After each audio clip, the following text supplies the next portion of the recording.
Welcome to This Explainer. Today, we're unpacking the wild, fascinating journey of the growth mindset. We're taking it all the way from a massive viral self-help phenomenon right down to the rigorous scientific scrutiny it faces today. You know the drill, right? We've all been told that if you just believe in your ability to learn, success is basically guaranteed to follow. It's this incredibly liberating idea. But today, we're going to put that to the test and objectively look at what the source material and, more importantly, the hard data actually say. Let's get into it. Okay, so let's dive right in by asking the million, or honestly, billion-dollar question that has sparked an entire educational and corporate industry. Is your intelligence just fixed at birth, or can it actually grow, kind of like a muscle? It's a huge question, because your answer completely changes how you view your own potential and how you tackle challenges every single day. Here is how we're going to break this down today. First, the growth mindset boom, then putting mindset into action, followed by the false growth mindset. After that, we'll do a scientific reality check and finally, unpacking the evidence. All right, Chapter 1, the growth mindset boom. Let's look at the absolute explosion of this idea. So, Stanford psychologist Carol Dweck's original concept hinges on this really striking difference. On one side, you've got the fixed mindset. That's the belief that your traits are just static. You are the way you are. And because of that, you end up avoiding challenges just to protect your ego because, well, failing feels like a permanent verdict on who you are. But then, on the flip side, you have the growth mindset. This is the belief that your abilities are highly malleable. They can actually develop with effort. In this world, you actively embrace challenges, and you view your failures as just, a rough draft for your ultimate success. And this simple, incredibly empowering idea, it didn't just stay locked away in academic journals. No way. It spread like wildfire and launched a massive library of best-selling books. We're talking about Dweck's foundational book, Mindset, Angela Duckworth's Grit, which focuses on passion and perseverance. There's also James Clear's Atomic Habits for building those daily systems, Anders Ericsson's Peak on the Science of Deliberate Practice, and Anne-Laure Lecomte's Tiny Experiments. All of these are essentially aimed at helping people stop being terrified of failure and start actually building skills through deliberate, practical systems. Which brings us to Chapter 2, putting mindset into action. Let's see how this actually works in the real world. How does this actually translate to everyday life? Well, corporate training programs absolutely love this stuff, and they often use step-by-step activities, like a 30-day challenge, to try and turn growth thinking into an automatic daily habit. It's all about moving from just theory to actual practice. You start off with a self-assessment, sprinkle in some positive affirmations, actively embrace a challenge you've maybe been putting off, purposefully seek out constructive criticism, plus you do some reading and set tangible learning goals. The whole point is to push employees to consistently step outside their comfort zones, again and again, until growth thinking just becomes second nature. Now for a twist. Chapter 3, the false growth mindset. Just as the hype was reaching its absolute peak across schools and boardrooms everywhere, a pretty fascinating plot twist emerged, and it actually came directly from Carol Dweck herself. As her work exploded, she noticed this really troubling trend. People were completely oversimplifying her complex psychological research. They were basically boiling it down to just praising a student's effort, like handing out a consolation prize just for trying, instead of actually teaching them active, practical strategies to overcome their obstacles.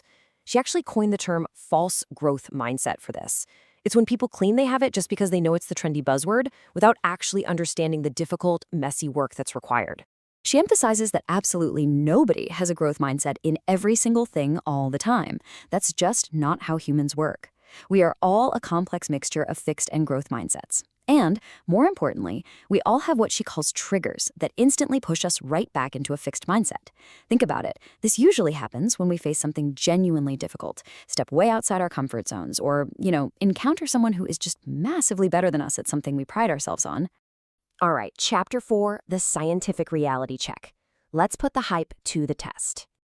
So, here is the absolutely crucial question. When we take all these mindset interventions and we rigorously test them in actual schools, what does the data actually say? To answer that objectively, we have to look at a massive 2022 systematic review and meta-analysis published in the Psychological Bulletin by researchers McNamara and Burgoyne. They set out to evaluate once and for all whether these interventions truly impact academic achievement. And they didn't just look at a handful of classrooms either. No, the researchers analyzed an incredibly massive pool of 97,672 students. That's almost 100,000 kids across 63 different independent studies. Literally, this is exactly the kind of robust, wide-scale data set you need if you want to see the real-world effects of teaching the growth mindset. But the results paint a surprisingly underwhelming picture. Despite the billion-dollar industry backing this up, the overall effect on academic achievement across all those studies was an effect size of just 0.05. And in statistical terms, that is incredibly small, a drop in the bucket. And it gets even more surprising. When they looked only at the 13 studies where they could definitively prove the students' mindsets actually changed, the effect was just 0.04. Even crazier, when looking strictly at the highest quality evidence, the studies with the absolute most rigorous scientific controls, the effect size dropped to 0.02. That is statistically non-significant, meaning basically zero impact. So, Chapter 5, Unpacking the Evidence. How do we reconcile these facts? Let's unpack why these hard scientific results stand in such stark contrast to the massive enthusiasm surrounding the concept. The meta-analysis found major methodological flaws in a lot of the studies that previously claimed huge successes. Here is the deal. When looking at the intervention groups, the control groups were often totally passive, meaning those students received absolutely nothing. But meanwhile, the treatment groups received the mindset training, plus extra encouragement to work harder, plus specific learning strategies. So if a student's grades went up, was it because they suddenly believed their intelligence was malleable, or was it simply because a teacher gave them better study strategies and explicitly told them to try harder? The researchers concluded that because of all these mixed variables, we just can't definitively credit the growth mindset itself.